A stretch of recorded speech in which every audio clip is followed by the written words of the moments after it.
baay'ee na gubatee jechuun waan garaa nama laalessu obboleessa koo islaamummaa amma xaxxabataa jira malee warri waan kana qorataa jiranu shabaabaa asirraa erginee turre imbaasii jiru waan biraa isaa malee waan kanarraan dubbatinaa yoo haqa barbaaddannuun jedha waan ta'eef jarrillee maal hojii jaraa dhaabanii gaaza jaraa gubanii nullee manuma keessatti itteenyee hojiidhuma mana keessaallee ta'u kana laallee ta'u sasachoo hataadhuma haasaal tokko namni kanaaf erga jarri Sifu Nuraddiin ilaalimee waan jedhee barreesse. Deebi'ee jira maal inni akka deebi'ee keechaan dubbisa yookiin. Nuraddiin maal jedhe jaraan nargine kameere bu'aa irra geennee jirra alhamdulillah obsaan nu eeggadha. Kanaafuu taap koppii linkii sheerin gootan ure waraanan qopheeffattan warri koomentiillee warri nama arrabsitanus warri gammaddanus warri rifattanus ammasitti taap koppii linkii sheer godha addunyaa bitti godha dhageessuu barbaaddu taana akkasii islaamummaa koo dhugaan dhufaa jira waa irraan dubbatiin barbaade akka gootu hoyyee fidan inshallah dhuma tokkotti du'aa isin godhee buufan malee wanna biraatii miti baay'een gammadee sirraa isiifis du'aa godheen bu'aa inshallah fidan. Inshallah yaa rabbi hunda keenya hunu faqee balu goofta.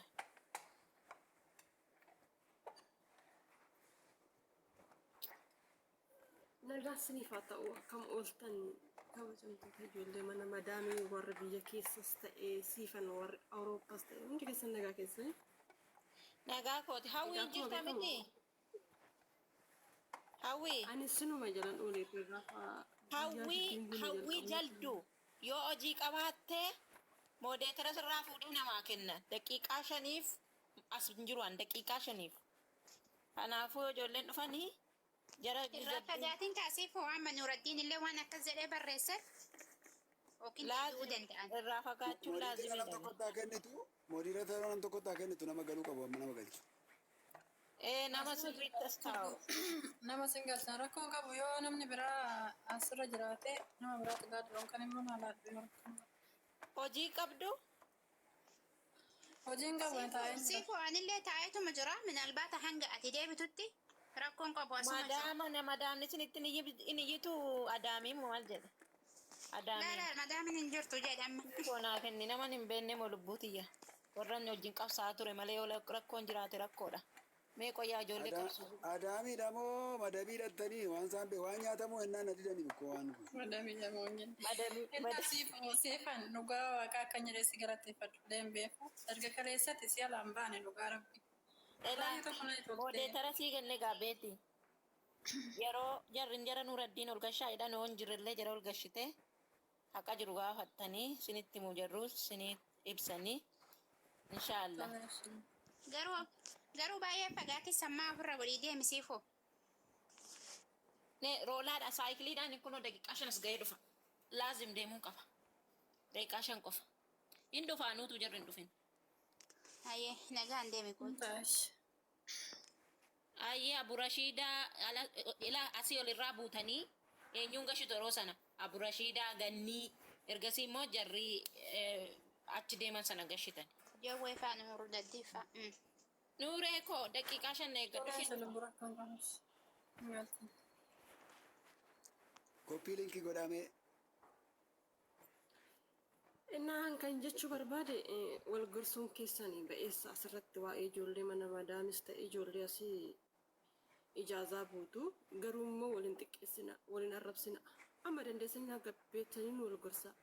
Lammaffaa immoo waa'ee jalqaba yeroo dhuftan hundi keessanuu mana ijaazaa dhuftu otoo hin taane mana madaamii dhuftu. Ofuma keessanii baatanii mana ijaazaas kan deemtanii jechuudha. Tarii dhiibbaa madaamii sinirratti gootuun ta'uu danda'a. Isallee taanaan karaa seera qabeessan namni seera qabeessa waan barbaade sinirratti haa raawwatu karaa seera qabeessan yookaan biyya keessanitti deebi'uu yookaan immoo hojii mana biraa mana madaamii biraa jijjiirrachuu filadhaa malee baatanii eega baataniin booda isa dhiirri keenya gara jabeenyi dhiirri keenya sitti raawwatu sinirratti raawwatu jettanii walitti qabdanii shamara keenya hin arrabsiisina. Tokkoffaa warri akka amma shamarri biyya Arabaa tuffatamtu kan nu taasise warruma isin ijaazaa baatanii deemtanii bakka barbaadan ooltanii waan barbaadan taatanii ol baatanii booda immoo akka kana taane akka tana taane jettanii warra dubbatanii jechuudha. Dhugaa dubbachuufan yeroon jalqaba biyyaa ba'u jechuudha. Umri 18 nan biyyaa ba'ee koyetiin deeme jechuudha yeroo san. Madaamiin koo silkii Innaa deebitanii waa'ee mucattiirraa naasayina. Dhageessanii? Waa'ee mucattiirraa inaasa waan gifti kun. Waa'ee mucattiirraa naasayina. Akkaawuntii mataa kan qabuun ture dhugaa rabbi. Guyyaa torbaa qofaaf naaf eeyyamtee jechuun sababuma maatiin birri hin kaa'anii buleessi keenya jedhee maatiin yookaan abbaan manaa obbolaan nuti keeyyuu siif kaa'uu dhabuu danda'u. Gaafa dhugaa isaa kana bartu garuu immoo mana madaamii keetti teessee nama gaarii taatee amalaan qabdee amalaa wajjin jiraate taanaan siif eeyyamti. Guyyaa torbaaf naaf eeyyamteen akkaawuntii qofa barachuuf biyya ga'ee ani kan koo sinichi himaa jira jechuudha. Biyya ga'ee biyya Arabaatti deebi'ee jechuudha. Kan keessan qabachuu yoo isin barbaachise. Kanarraa kan hafe garuu warri baatanii yookiin immoo maqaa walitti qabdanii akkamitti akka nu ilaalanii kan bakka tokko jirus kan mana madaamitti guyyaa tokko kan biraa miti kophaa baanee saamunaa bitachuuf nuuf hin eeyyamamne yoo ishee wajjin deemteen ala nuuf hin eeyyamamne ijoollee biyya Arabaa jedhanii xiqqeessanii nu arrabsu. Arrabsamuun garuu nuuf hin malle jiru dhugaa rabbi akka kan gootti nuuf hin malu. Sa'aatii 24 hojjechannee yeroo firii ta'uu barbaanne egaa.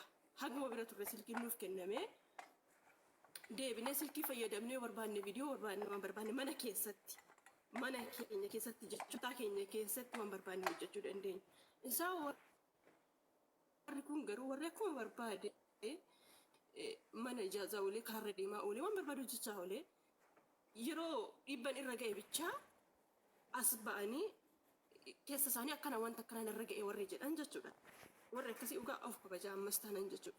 Si'achi garuu hundi keenyayyuu maalirraa akka ga'uuf jirru rabbitu beekaa haaraafti warri jirtan warri mana madaamii amma jirtan jechuudha. Warri mana madaamiitiin bahin warri ijaazaa hin qabne yookaan immoo warri qaama mataa keessanii hojjechiifattanii akka barbaadan utaaluu hin dandeenye. Yoo isinitti hammaatee miidiyaa ni fayyadamtu ta'e karaa barbaadaniin ol ba'atii miidiyaa irratti karaan ittiin mana madaamiitti bahuun dhabe yookaan hiriyyaan keessatti himadhaati iyyadha namni isiniif haa iyyatu. Mana sanii ba'uus hin dandeessaa jechuudha. Manni madaamii yoo isinitti cime. Kan kanaan achi ba'uutu furmaata ani nan badaa karaa kanaan nan badaa jettanii shifeerii eenyummaa isaa hin beekne dhiira eenyummaa isaa hin beekne wajjin taaksii galtanii hin deemina. Dhugaa rabbi. Ani kanumti yeroo ani jalqabaa waggaa 2 osoo silkii hin qabatin na biraa ijoolleen na biraa badanii jiru. Manuma madaamii faamilii keessa osoo wajjin hojjennu jechuudha. Badanii maal isaan akka maalirra akka jiran nan beekan. Amma maalirra akka isaan jiran nan beeka. Tarii birrii argachuu danda'u anarra mindaan ani 200 argadhu kana isaa ol argachuu danda'u. Kaayyoon keessan birriidhaaf baddanii yoo ta'e inni isinirra ga'u immoo isa birrii argattanii ol ta'uu danda'a. Ishee xinnoo argattan karaa qajeeladhaan bakka karaa hojjettaniin hamma dandeessanii madaamiin keessan akkasiin dabaltu gootanii hojjechuu isiniif dhiyeessa jedheetan amanaan. Kanan itti amanu ani isattiidha malee kan walitti qabdanii nu arrabsiistanii kun baalangaalii wajjin maal taate kun maal wajjin maal taate jettanii dhugaa rabbi baay'ee nama deessitu guyyaatti isumaan kanuma dhaga'urraan madaa dhugaa. Maafi nuti baanee saamunaayyuu bitachuu hin dandeenyu akka barbaanne warri kun akkuma barbaade olii ga'ee waan barbaade yoo irratti raawwate ol ba'ee dubbata sanboora ijoollee biyya Arabaa jedhamne arrabsamna shi na kanarraa of eega. Ani kanan jechuun dubbachuu barbaadu isa kanaadha. Warri kana booda tiifanchanii jechaa jira. Warra kana booda baatanii akkas taatanii raawwattanii yookaan immoo abbaan barbaade birrii isinirra nyaatanii lubbuu keessanitti murteessitu jechuudha. Warra lubbuu keessanitti murteessitanii yookaan immoo abdii kutannaatti deemtaniif illee abdiin kutatina.